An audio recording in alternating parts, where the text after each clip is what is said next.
Yeah, guys, this is becoming problematic on two levels because on the one hand, you have students who don't have a prescription for Adderall who are taking it and not really knowing the dangers of it.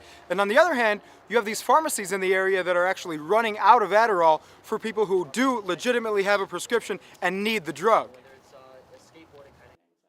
Sarah Schumacher's been dealing with ADD for years. With everyone else around in the library being packed, if I don't take it, I just can't get anything done. She's talking about Adderall. You kind of feel like a rush, like you can do anything. I don't know, it just speeds you up a little bit. Around final exam time, Schumacher depends on her Adderall to get her through studying, but says this time of the year some of the pharmacies near campus are fresh out. I was never used to having to actually deal with not being able to get it at the first place I go to. Schumacher says even when pharmacies don't have any Adderall, students at the MSU library always seem to have some, prescription or not. A lot of people who actually take it aren't prescribed. I think there might even be more people that take it that aren't than are. And the people that are prescribed sometimes get it so that they can sell it and make money.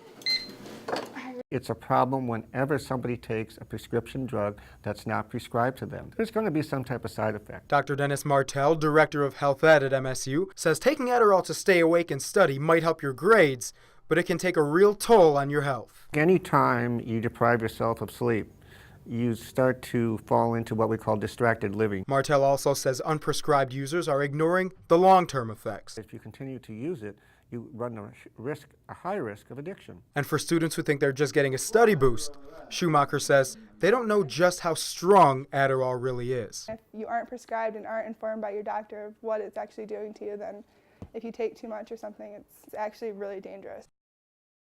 And when I was speaking with Dr. Martell, he told me that a study done by the university showed about 14% of kids have admittedly used Adderall for studying when they did not have a prescription for it. So pretty alarming numbers. He says that he recommends just the old-fashioned hitting the books to study. Guys, back to you in the studio.